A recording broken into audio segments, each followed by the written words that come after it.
Hello, welcome to अर्जित blog. और आज आप लोगों के लिए एक सरप्राइज़ है। ये सरप्राइज़ क्या है, कौन है, मैं मुंह से नहीं बोलूँगा, उनको दिखाऊंगा। Everything is possible in life. भगवान ऊपर है, वो मिराकल कर देता है। ऐसा ही मिराकल आज हो रहा है। मैंने सर को पकड़ लिया, तो sir, thank you sir. Thank you very much. So Thank you. it's my pleasure to having in this blog Dr. Batra sir. So आपको मैंने कहाँ से पकड़ा? लिंक्डइन से पकड़ा। फिर आपसे मुलाकात नहीं हुआ, नहीं। बातचीत हुआ। आपने भी सोचा ये आदमी कैसा है, कौन क्यों है, है, कौन कौन है, है, हाँ, क्यों मुझे क्यों डिस्टर्ब कर रहा है। हाँ, क्यों मुझे तंग कर तो रहा मैं है। सभी को डिस्टर्ब करता हूँ, मेरा काम ही है डिस्टर्ब करने के लिए। So I am at Kolkata. Sir clinic है सर का, वहाँ पे आज सर आए हैं कलकत्ता पे। Sir just tell something about introduction about yourself to the audience. Well, nothing. I'm been practicing homeopathy for the last 50 years. 50 साल हो गए अभी मैंने होम्योपैथी प्रैक्टिस अभी मेरी कंप्लीट हुई है। और I am the founder chairman of doctor Batra's chain of clinics. आज हमारी 250 से ऊपर दवाखाने हैं, 10 कंट्रीज़ में हैं, और हिंदुस्तान में 150 क्लिनिक्स हैं इन 150 cities actually, and almost close to more than 200 clinics in India, and the rest of them are abroad. So इसके अलावा हमारी एक प्रोडक्ट कंपनी भी है। हमारी 100 से ऊपर प्रोडक्ट्स भी हैं जो हम अमेज़ॉन और ई-कॉमर्स में बेचते हैं, और हमारी एक एकेडमी भी है, और हमारा एक फाउंडेशन भी है। तो ऐसे थोड़े बहुत काम जो है वो करते रहते हैं हम। ये छोटे काम करते करते तो काम का दुनिया बहुत बड़ा होती है सर, तो वो आपको दिखाई नहीं देगा लेकिन हम लोगों को दिखाई देता है। लेकिन मैंने सर को पकड़ा इसलिए क्योंकि सर का स्टोरी टेलिंग होना है। सर एक आर्काइव है, तो ये सभी का घर में पहुंचना है। आपका जो कहानी है वो इंस्पिरेशन स्टोरी है। मेरी ये कोशिश रहेगी, जब आपको मैंने पकड़ा लिया आज, तो आपको कहाँ कहाँ ले जाऊंगा आपको भी शायद मालूम नहीं है, लेकिन मैं आपको डिस्टर्ब करूंगा। ये मैं तो आज ऑन वीडियो कह दे रहा हूँ, मैं सर को डिस्टर्ब करूंगा। तो सर, ये होम्योपैथ का जर्नी कैसे शुरू हुआ? सो मेरे पिताजी जो वो होम्योपैथिक डॉक्टर थे। अच्छा। वो लखनऊ में कॉलेज के प्रिंसिपल थे, और फिर उनका ट्रांसफ़र मुंबई में हुआ, और मेरा जो जन्म है वो लखनऊ में हुआ, पर मेरे नाना मुझे आगरा में मुझे बड़ा किया, नाना नानी ने। तो मेरे पहले जो साल थे बचपन के वो मैंने आगरा में बिताए, और फिर जब मेरे पिताजी का ट्रांसफ़र हुआ मुंबई में, तो फिर मैं आगरा से मुंबई गया। फिर 6th स्टैंडर्ड में मैंने मुंबई में पहुंचा, और वहाँ पे फिर मैंने कैंपस स्कूल ज्वाइन किया, जो बहुत ही अच्छा स्कूल था, जिसने मुझे बहुत अच्छी ट्रेनिंग दी। और फिर वहाँ से फिर मैं जय हिंद कॉलेज गया, जो एक बहुत अच्छा साइंस कॉलेज था। वहाँ पे 2 साल मैंने किए इंटर साइंस, और वहाँ से फिर मैंने होम्योपैथी कॉलेज ज्वाइन किया, जो एक नया कॉलेज था उस टाइम। और हमें जो है एक्चुअली इनविटेशन मिला कि आप आइए, हम अच्छे घर के लोग चाहते हैं, आप ज्वाइन करिए। सो वहाँ फिर मैंने 4.5 साल होम्योपैथी का कोर्स किया पूरा, और साइड बाय साइड मैंने पूना यूनिवर्सिटी से अपना BA भी किया, graduation in psychology, clinical psychology में, and also in economics and cultural anthropology, क्योंकि मैं चाहता था कि मैं लोगों को अच्छी तरह से समझ सकूं, क्योंकि medicine is just not about physical healing, it's also about mental, emotional, and it's good to understand कि अगर कोई भी फिजिकल प्रॉब्लम है, हो सकता है कि उसके पीछे कोई भी इमोशनल या मेंटल इशू भी होता होगा। तो वो सब मैंने मेहनत करी, क्योंकि हमारा एग्ज़ाम जो है मेडिसिन का वो 18 महीने के बाद होता था। तो 6 महीने में मैं एग्ज़ाम पूना यूनिवर्सिटी से देता था, और मेडिकल एग्ज़ाम बॉम्बे यूनिवर्सिटी से देता था। सर ये इस तरह से मैंने फिर 1973 में मैं पास हुआ, और 74 में मैंने अपनी प्रैक्टिस शुरू करी। तो at least at that time I was only 22 years old. I was one of the youngest doctors in India at 22। सो आपको क्या वो पिताजी की वो सोच, वो आपको ज़िंदगी में वो मौजूद था कि अगर वो कर सकते तो मैं उसको और आगे बढ़ सका, तो मैं बढ़ा सकता हूँ उसको लेकर? देखिए, जब हम छोटे थे तो हम पिताजी की जो दवाखाने होते थे वो अक्सर घर के आगे होते थे, आसपास होते थे। उस टाइम ऐसे होता था कि आगे दुकान और पीछे मकान। सो हम लोग जो है जब बच्चे होते थे तो हम उनके लिए दवाई बनाते थे, पूरी, उस टाइम पूरी का बनाते थे, तो हम सीखते थे कि दवाई कैसे बनती है। हम मरीजों को देखते भी थे, बच्चे होते होते कि वो जो है होम्योपैथी से ठीक हो रहे हैं। तो इस तरह जो है वो प्रभाव तो था।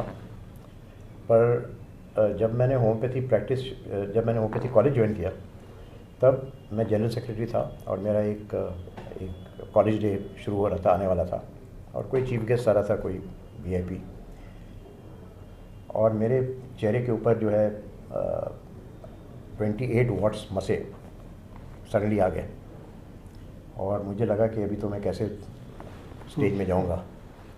और फिर मैंने एक दवाई ली, एक डोज, और होम्योपैथी की, और अगले सुबह में मैंने जब अपना मुंह धोया तो सब वॉट्स जो थे without surgery they fell on in the towel, वो सब निकल गए। और एक मसा रहता था, मैं ऐसी जोकिन कहता था ये मेरा स्वेयर वॉट है, मैं इसको पकड़ के कसम खा सकता हूँ पर ये तो गिरने वाला नहीं है। पर मैंने एक डोज और ली, उसके बाद चला गया। अभी इस कहानी को 60 साल हो गए और मेरे पूरे जिस्म में कहीं भी एक भी मसा वापस कभी आया ही नहीं है। तो वो जो निकल गया वो निकल गया, कोई दाग नहीं है। तो जब ये हुआ तब मेरे को बहुत एक ऐसे एक झटका सा लगा कि भाई ये तो मैंने खुद कमाल देखा। और जब मैंने अपने ऊपर देखा तो फिर मैंने बहुत सीरियसली होम्योपैथी ली। फिर मैं अपना घर छोड़ के मैं हॉस्टल में गया। हॉस्टल में मैंने दिन रात पढ़ाई की। हमारा कूपर हॉस्पिटल से हमारे ये था संबंध था, तो पूरा रात में जाके वहाँ पे हॉस्पिटल में माइनर सर्जरीज, डिलीवरीज वो सब करता था और पूरा दिन कॉलेज में पढ़ाई करता था।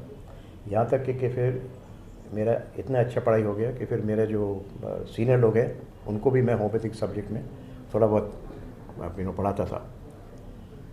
तो दैट्स हाउ इट स्टार्टेड। तो फिर यानी एक टाइम वो जो जुनून आ गया ना कि भाई ये होम्योपैथी जो है बहुत अच्छी चीज़ है और मैंने खुद एक्सपीरियंस करी है और मुझे इसको लोगों में और ज़्यादा फैलाना है।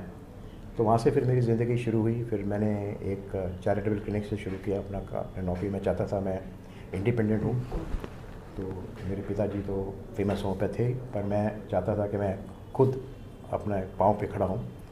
तो फिर मैंने 150 रुपये में नौकरी ली। मैं 3 बसें छोड़ के एक सुबह एक बदल के वहाँ पे जाता था, सुबह एक कप कॉफ़ी लेता था और सब काम अपना खुद करता था।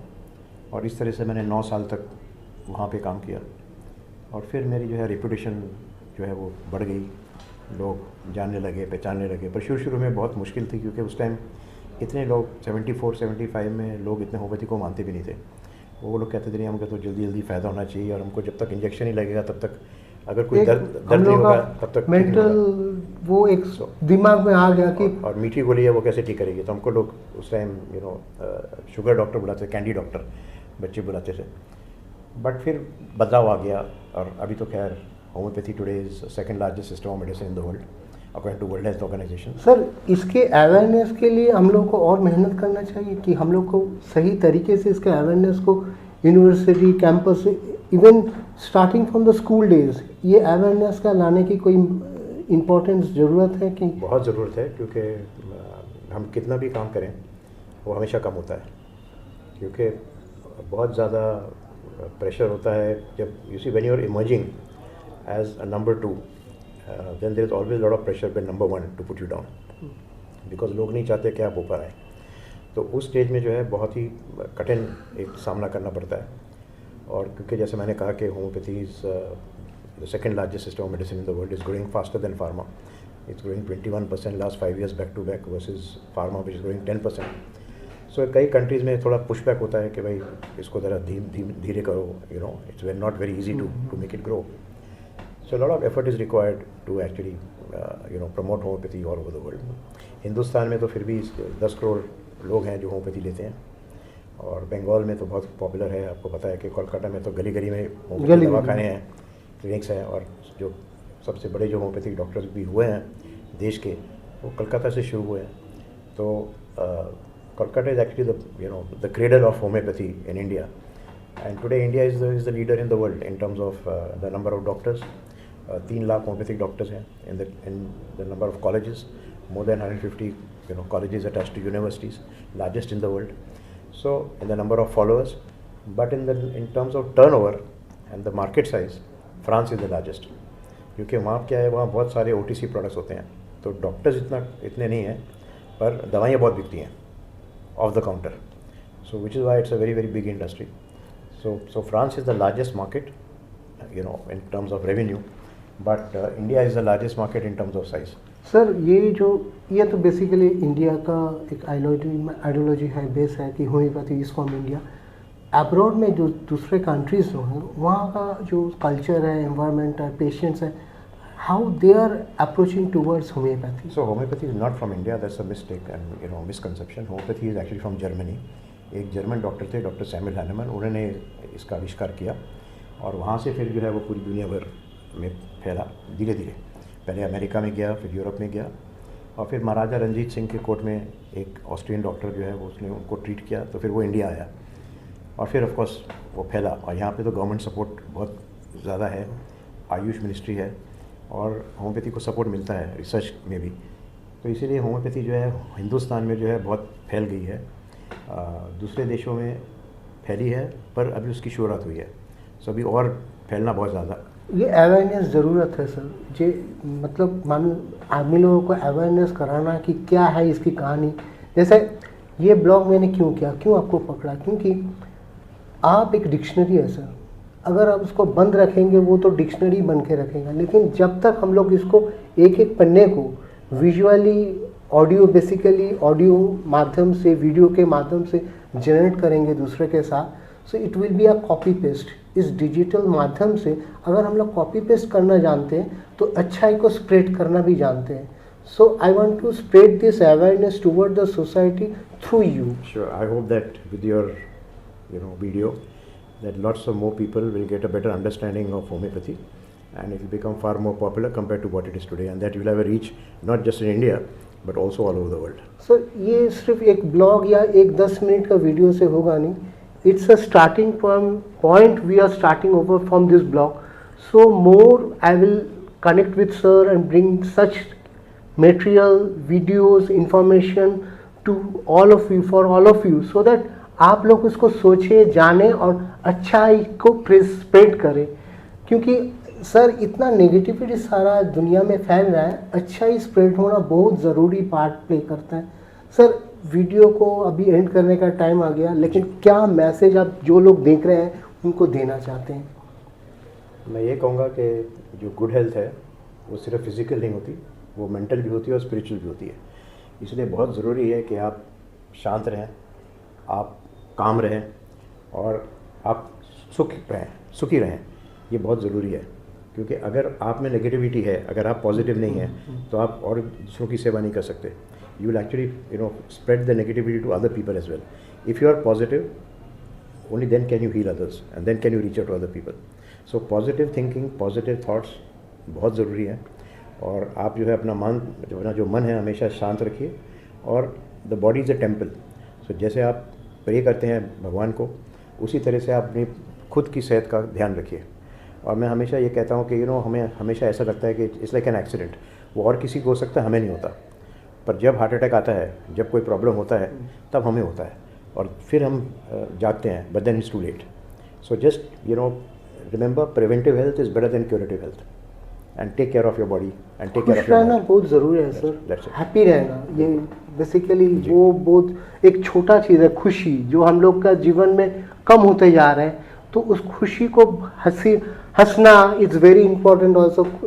लाफिंग क्लब फॉर्म हो गया, हंसने के लिए अभी क्लब में जाना पड़ता है। तो why can't we forgetting the love to spread the awareness of love and हंसना क्यों भूल जा रहे हैं? Thank you so much sir. Thank you very much. Thank you. So जो लोग ये वीडियो देख रहे हैं, ये sir starting for doctor Batra. It's sir ने मेरे को समय दिया, टाइम दिया, मैंने कोशिश किया थोड़ा इन्फॉर्मेशन आपको शेयर करना, कर दिया इस वीडियो के माध्यम से। लेकिन we have to do more many things we are going to do in the coming days. So thanks for watching this video. सब खुश रहिए, अरिजीत ब्लॉग्स के साथ रहिए और मेरा जो मेन यूट्यूब चैनल है अरिजीत ऑफिशियल यूट्यूब चैनल के साथ जुड़ा हुए रहिए। अच्छाई को स्प्रेड कीजिए, अच्छे देखिए और हंसते रहिए। नमस्कार। नमस्कार।